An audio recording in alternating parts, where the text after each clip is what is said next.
Assalamualaikum warahmatullahi wabarakatuh. Mari kita mulai pengantar perkuliahan ini dengan Ummul Kitab. Semoga menjadi energi positif untuk menguatkan relasi kosmologis kita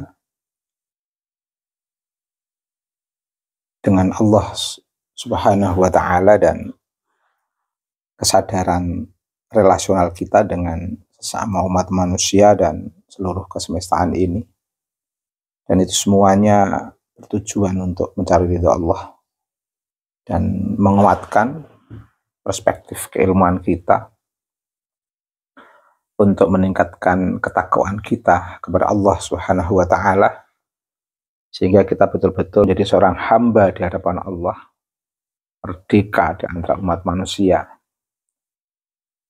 positif dalam menjaga hablum minallah maupun hablum minannas. Dalam pengantar perkuliahan ini kita mesti harus memahami betul hakikat ilmu fikih.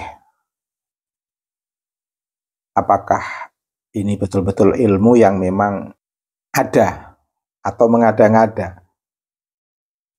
Kalau memang ada, itu sumber kajian ilmu ini itu dari mana? Dan kemudian kemanfaatan untuk umat manusia itu apa? Itu nanti akan kita rasakan dalam kajian ini, dalam pengantar ini. Setidaknya akan bisa membentuk perspektif keberagamaan kita dan attitude kepribadian kita sebagai umat beragama dalam menjaga hubungannya dengan Allah dan antara umat manusia di tengah kehidupan yang kompleks ini, yang bersifat sementara tetapi menjadi standar ukur untuk kebahagiaan yang lebih lama di akhirat nanti. Jadi ilmu fikih itu ilmu yang tidak main-main. Kunci standar keberagamaan umat Islam, apakah dia umat yang taat beragama atau tidak, itu bisa dilihat dari standar komitmennya memahami dan menjalankan apa yang menjadi prinsip hukum-hukum fikih, yang kesemuanya itu bisa kita pelajari dari kajian ilmu fikih. Ilmu fikih itu kan ilmu atau pengetahuan yang mempelajari hukum-hukum Islam yang bersifat praktis dan mengatur perbuatan umat Islam.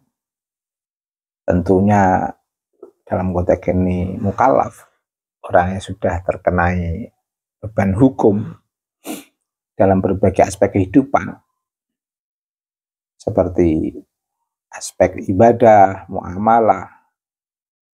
Muamalah yang dimaksudkan di sini adalah pergaulan sosial dan ekonomi, jinayah, hukum pidana, siasah, tata negara. Nah,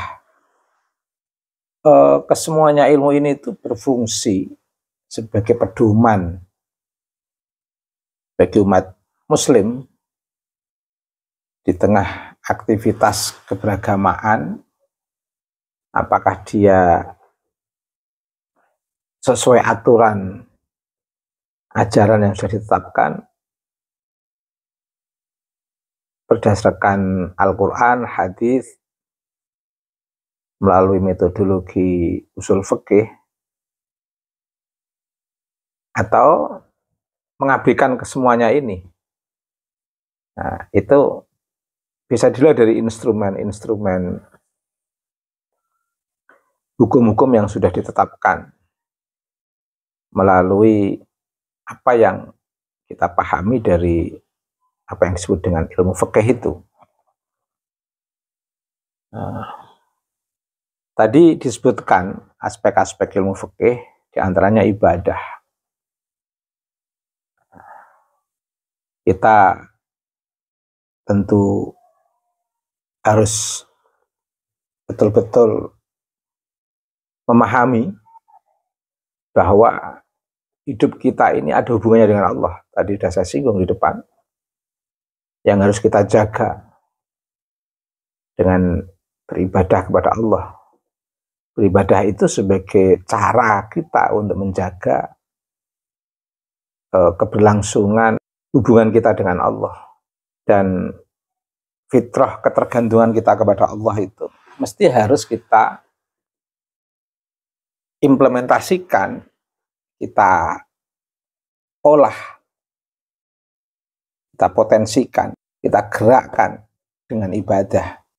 Di antaranya hal-hal yang terkait dengan ibadah sholat, puasa, zakat, haji, dan ibadah lainnya. Aspek muamalah, relasi suci dengan Allah itu memang harus menguatkan kesadaran kita untuk menghargai, menghormati dengan cara menata relasi yang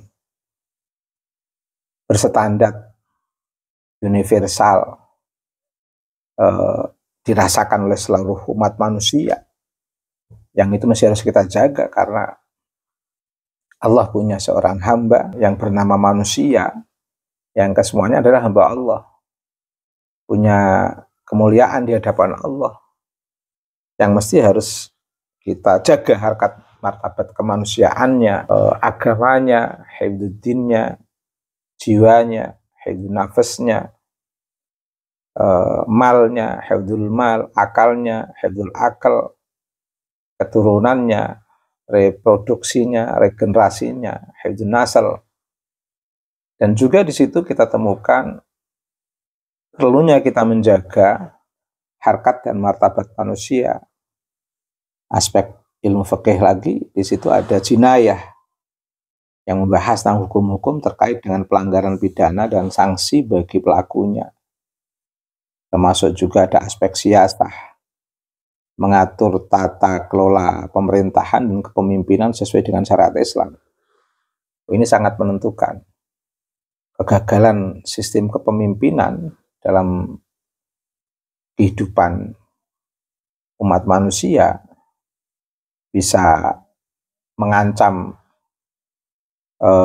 kehidupan umat manusia itu sendiri. Sehingga dengan tidak adanya kepemimpinan yang baik, maka sulit untuk dilaksanakan tujuan diberlakukannya ketentuan-ketentuan Allah dari teks kewahyuan maupun teks kenabian. Itu kalau tidak dikelola dengan baik dalam ruang kepemimpinan yang bertanggung jawab, berkeadilan, itu bisa sulit untuk melaksanakan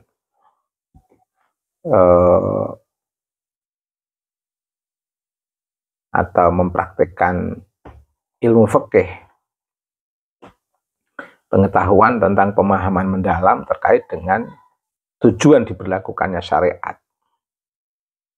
Itu sangat memerlukan komitmen, kondisi kepemimpinan yang adil dan bertanggung jawab. Makanya di situ diatur dalam aspek siasah, mengatur tata kelola pemerintahan dan kepemimpinan sesuai dengan prinsip-prinsip yang diajarkan di dalam agama, dalam konteks ini Islam.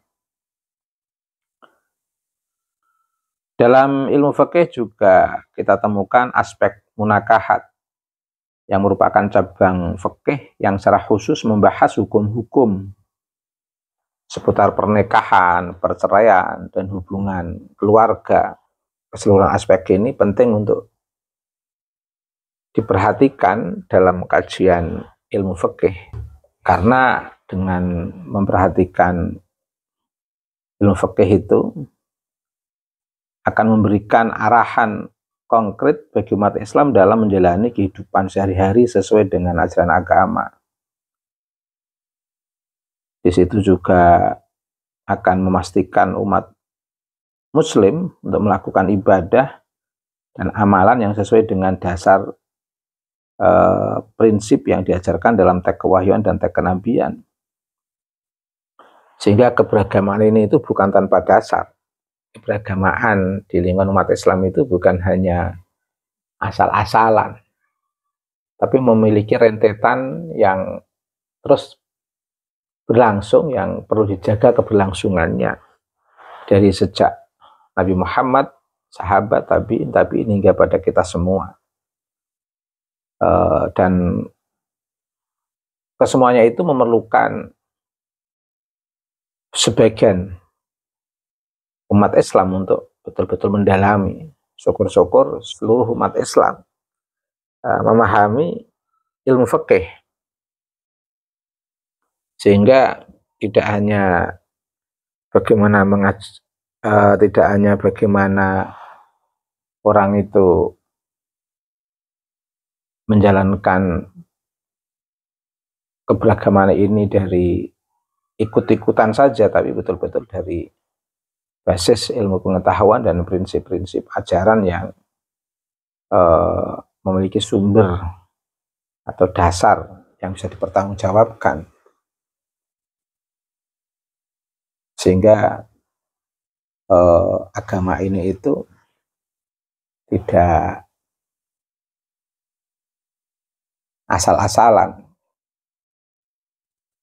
Dan perlu diketahui, ada hal menarik yang ingin saya sampaikan, bahwa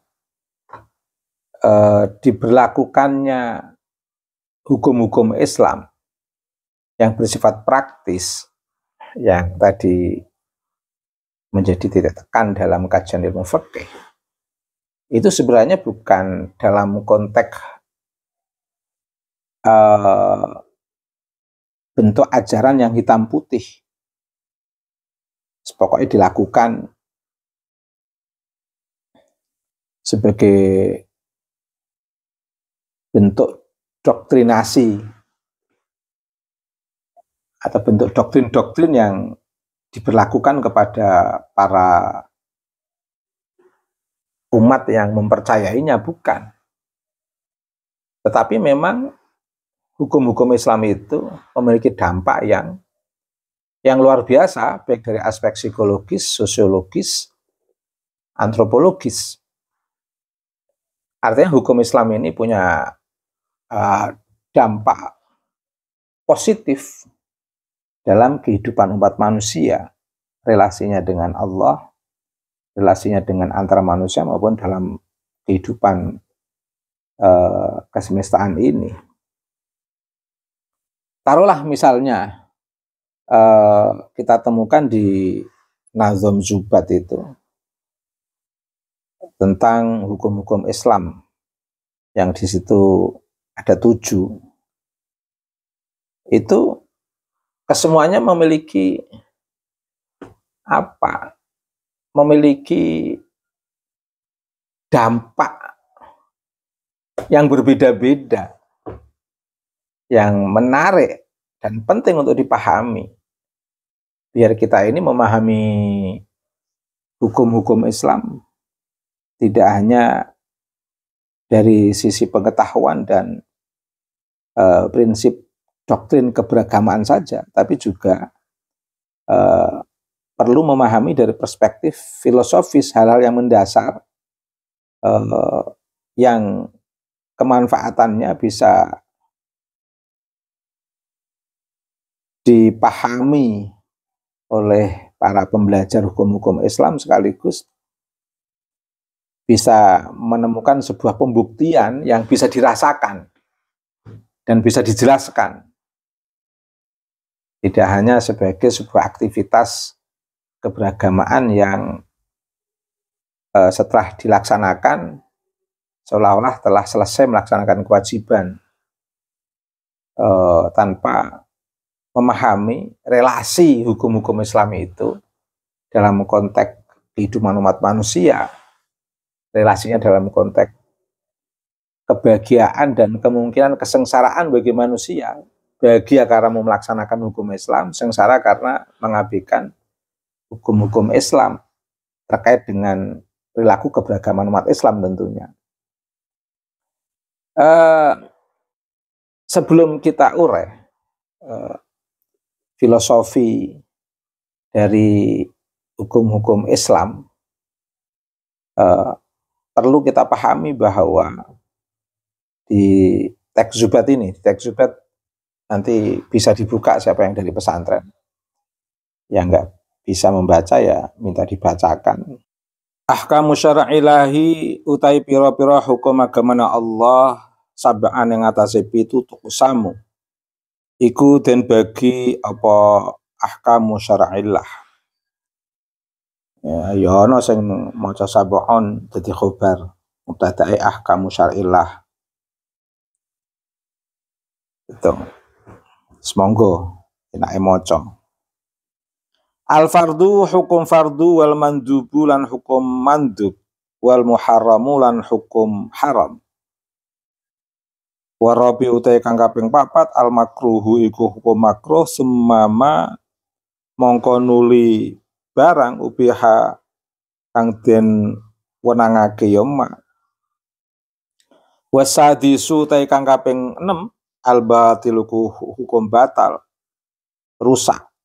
Wahtim lan mungkasi sira bisahihi kelawan hukum sahih sabaan iku nasab binaz'il khafiz, asalnya itu tuqsamu ala sab'in, hukum apa yang telah disyariatkan Allah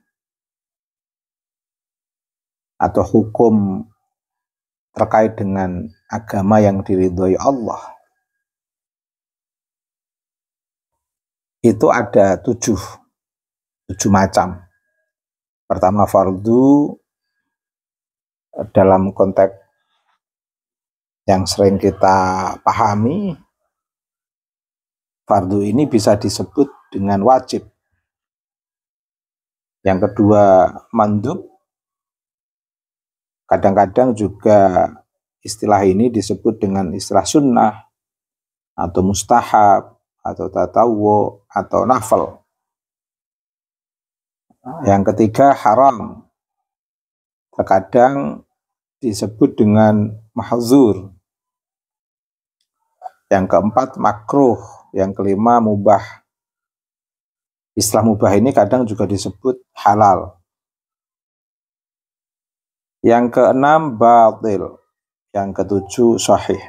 Secara tekstual atau hitam putih dari hukum ini, seolah-olah ini sebuah aturan yang mesti diperhatikan manusia untuk menjadi umat yang taat kepada Allah.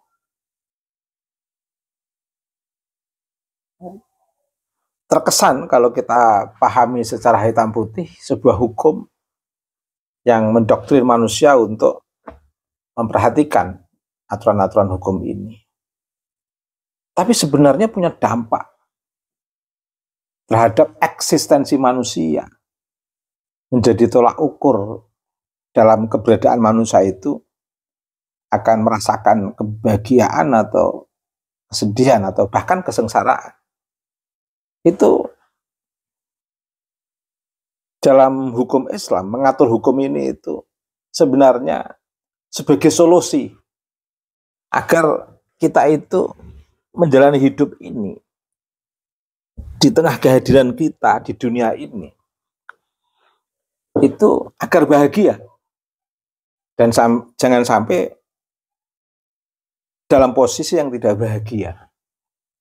Nah, ini hukum Allah ini itu sebenarnya ingin membahagiakan manusia. Dampak yang kita rasakan ketika kita melaksanakan apa yang telah diwajibkan kepada kita, itu sebenarnya solusi yang diberikan kepada kita dalam jalan hidup ini untuk mengambil jalan yang membahagiakan, jalan yang diwajibkan oleh Allah. Itu membahagiakan. Mengapa? Karena memposisikan, mengkondisikan manusia untuk mengetahui betul arah hidupnya, tujuan hidupnya, menyadari dari mana mau kemana, bagaimana itu.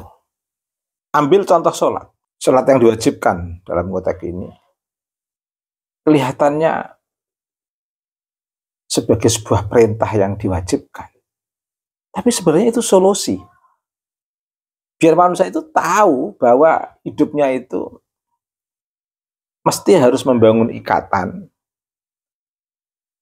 berpegang pada sebuah harapan, dan menggerakkan sebuah ikatan relasional atau fungsi kehidupan ini dengan menggerakkan rahmani Allah dengan penuh kesadaran, dimunajatkan kepada Allah, dihadapkan kepada Allah, dirasakan untuk betul-betul kita ini ada ikatan dengan Allah. Bahwa hidup ini itu secara dharma, dalam konteks dharma kehidupan, itu mesti harus dimulai dengan mempunyai keteguhan sikap, pikiran, hati, ada hubungannya dengan Allah. Dan hidup ini akan kita proses dengan penuh kesadaran menggerakkan rahmani Allah. Pandangan kita adalah pandangan rahmani Allah. Gerak kita adalah gerak rahmani Allah. Nafas kita adalah nafas rahmani Allah. Dan semua yang kita rasakan, baik secara fisik maupun secara psikis, itu adalah rahmani Allah. Gerak fisik itu adalah gerak rahmani Allah. Gerak psikis kita itu adalah juga gerak rahmani Allah. Dan nyata kita ini dalam proses menggerakkan rahmani Allah di tengah kehidupan kesemestaan kealaman ini, untuk dengan tujuan akhirat mendapatkan akhir kebahagiaan, yaitu rahim Allah.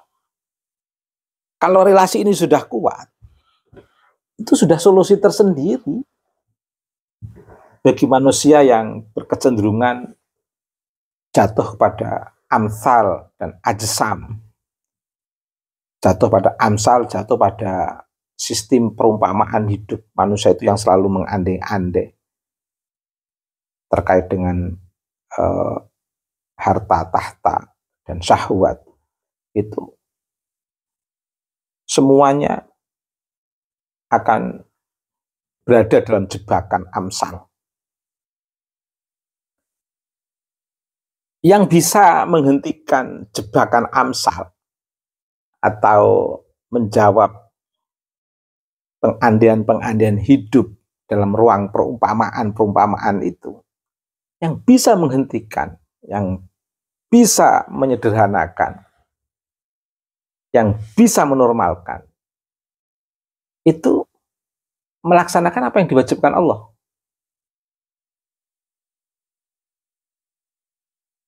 Dengan kita punya ikatan kepada Allah, setidaknya itu sudah bisa menghentikan perumpamaan kosong kita yang bersifat fata morgana itu. Kelihatannya ada di depan mata, tapi sebenarnya didekati tidak ada. Dengan kita mengawali hidup ini dengan Allah, setidaknya sudah terkondisikan arah batin kita, arah kejiwaan kita yang akan menuntun arah fisik kita. Dengan kita merasa menggerakkan rahmani Allah, berada dalam rahmani Allah, mensyukuri dengan apa yang kita terima dalam bentuk rahmani Allah yang secara langsung kita rasakan itu setidaknya sudah bisa menutup lubang-lubang perumpamaan yang akan menghantui kita, mengajak kita untuk jatuh dalam perumpamaan. Itu bisa terkondisikan dengan kita melaksanakan kewajiban dengan menggerakkan rahmani Allah. Jadi itulah hakikat ingat. Nah, kemudian dengan harapan akhir kebahagiaan untuk mendapatkan rahim Allah, itu sudah bisa menguatkan kita untuk mengatur sebuah perumpamaan antara yang boleh difikirkan, diandekan dengan yang tidak boleh diandekan, karena hanya akan memperpanjang lamunan-lamunan kosong yang malah jatuh pada nuansa halusinasi dan imajinasi kosong. Itu. Belum lagi ada sistem ajsam yang di sana sangat kuat kaitannya dengan syahwat manusia yang banyak tidak bisa dikendalikan dengan cara-cara yang sederhana, butuh komitmen, kekuatan mental, kegigihan untuk mengkondisikan syahwat sehingga tidak mendorong pada sikap-sikap manusia yang liar, tidak terkendali, anarkis, otoriter, dan lain sebagainya. Dengan adanya melaksanakan kewajiban sholat sebagai contoh, itu sudah bisa meminimalisir, mengkondisikan, mengatur ruang-ruang amsal kita dan ruang-ruang ajsam kita. Dan itu akan dampaknya bisa dirasakan dalam bentuk eksistensi kita di tengah kesemestaan dan kealaman ini. Dan itu bermula dari melaksanakan kewajiban itu. Ini salah satu contoh. Atau ambil contoh misalnya sesuatu terkait dengan sesuatu yang disunahkan atau mandub, itu pasti menambah kebahagiaan-kebahagiaan yang bisa kita rasakan karena mengikuti arah dan prinsip-prinsip keutamaan yang bisa secara langsung bisa kita petik. Betapa indahnya memanfaatkan hal-hal kecil yang bermanfaat untuk kita, untuk bisa mengantarkan kepada kebahagiaan atas perbuatan kecil yang kita lakukan itu.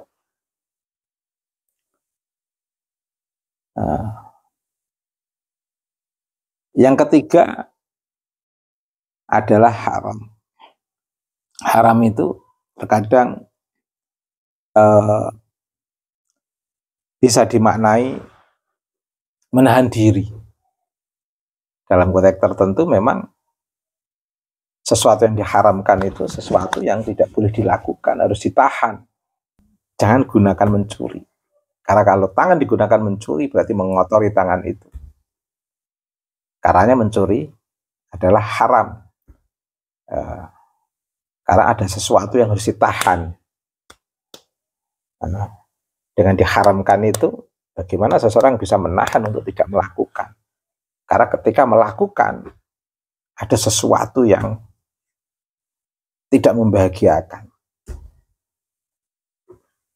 terkait dengan perzinaan, pencurian tadi sudah saya sebutkan, pembunuhan misalnya.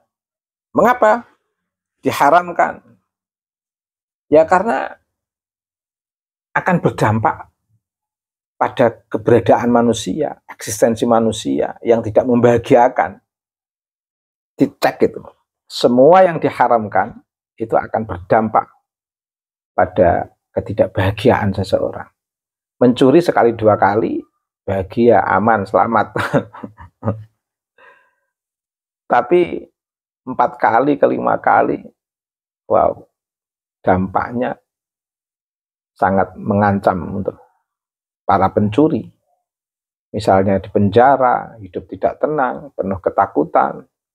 Tidak hanya dia, dampaknya terhadap istri, terhadap anak, dan citranya di tengah lingkungan masyarakat, dan lain sebagainya, dan lain sebagainya. Dan itu tidak membahagiakan. Hukum Islam sangat tegas, itu diharamkan. Realitasnya sangat jelas, itu tidak membahagiakan.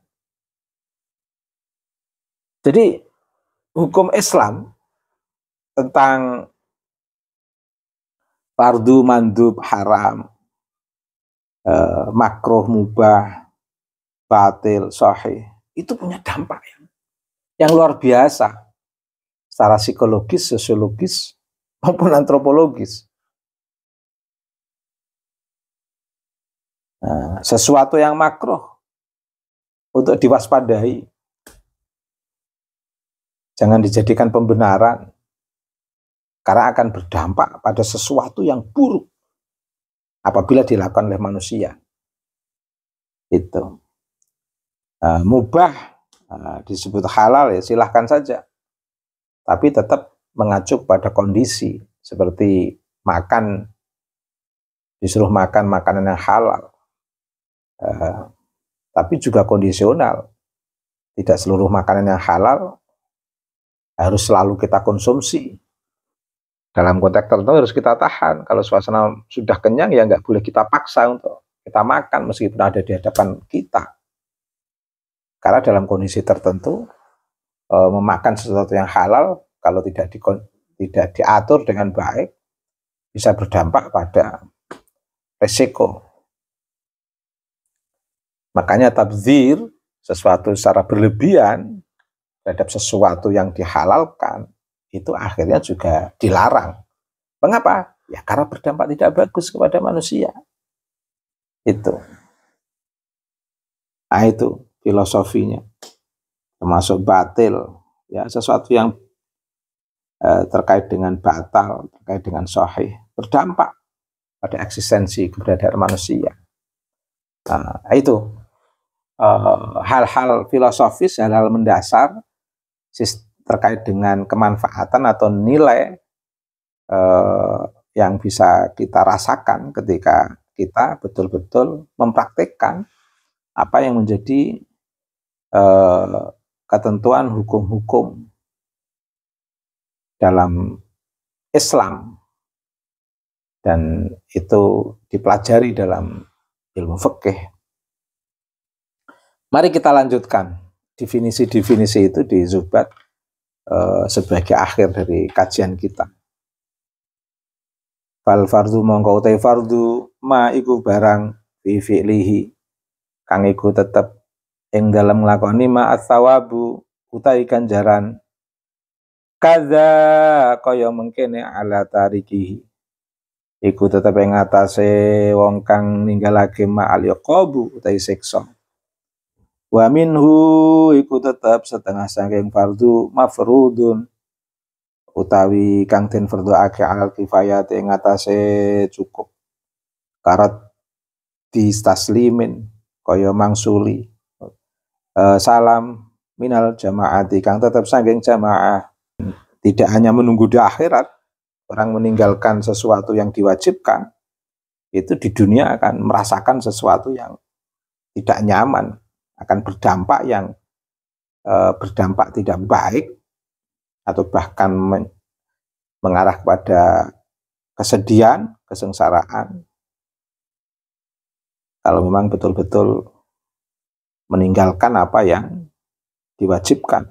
Wasunnatu ta sunnah iku perkara itu perbuatan al-musabu kang den ganjar man sapa wong qad fa'alahu kang temen-temen lakoni ya man ing sunnah walam yu'aqab kan ora disiksa umruun sapa wong in ahmalahu lamun ninggalake ya wong hu ing sunnah. Wa minhu iku setengah sangking sunnah masnunun utawi penggawean kang den sunahake al kifayat ing atase cukup kalbad kaya miwiti memulai bisalami kelawan salam min jamaatin kang metu saking jamaah amal haramu anapun utawi haram Fasawabu mongko iku utawi ganjaran yahsulu iku hasil ya ganjaran litarikin marang wong kang ninggalake haram wa asimun lan iku dosa man utawi wong yaf'alu kang lakoni ya man ing haram wa fa'ilul makruhi utawi wong kang lakoni makruh lam yu'adzab iku ora disiksa ya fa'il balik lamun nahan seseorang sebaliknya kalau seseorang itu mencegah menahan imtisalin krono manut perintah yusab mongko diganjar ya wong jumlah dari as-sawabu yahsulu itu menjadi khobarnya al-haramu jadi membuang aid asalnya litarikin lahu wa husama yubahu bistiwai al-fi'li wa tarki ala sawai wa husya dan tertentoni ma utai barang yubahu kang den wenangake ya ma bistiwai kelawan padane al-fi'li nglakoni wa tarki lan ninggalake ala sawai ngatasé padha lakin idza nawa tetapi tatkalane niat ya wong biaklihi kelawan mangan ya wong al-quwa untuk membuat kekuatan ing gawe kekuatan li taatillahi maring taat Allah lahu mongko iku tetep kedue wong mau te barang kot nawa kang niat ya wong ing ma amas sahihu anapun utawi kang aran sahih ila ibadati kang tetep ing dalem pira-pira ibadah fama mongko iku barang wafaqo kang nyacoki ya ma syar'allahi ing peraturane Allah fima ing dalem barang hakama kang ngukumi ya Allah ing ma wa fil muamalati lan kang tetep ing dalem pira-pira ing dalem muamalah ma iku barang tarot tabat kang dadi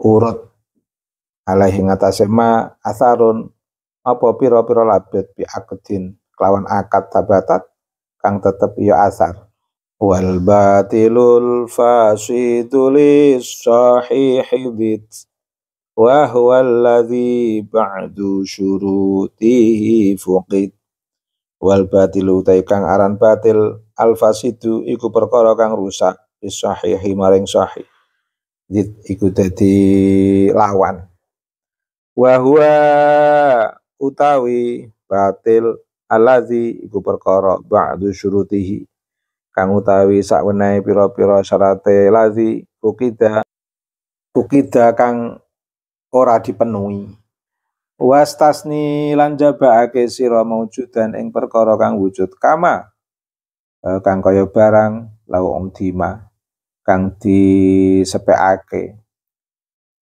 ya ma kawajidil mai kaya wong kang nemu banyu idza tayammama tatkalane tayamum ya wajidul ma wa min hulan iku setengah saking mustasna ma'dumun utai perkara kang ora wujud kamaujudin kaya perkara kang wujud musila kang den padhaake ya ma'dum kadiatin kaya harta denda turasu kang den waris ya dia ansahsin saking wong kutila kang den pateni ya wong. Nah, itu sebagai pengantar, semoga bermanfaat dan berkah dan menginspirasi untuk kajian lebih lanjut. Siril Fatihah.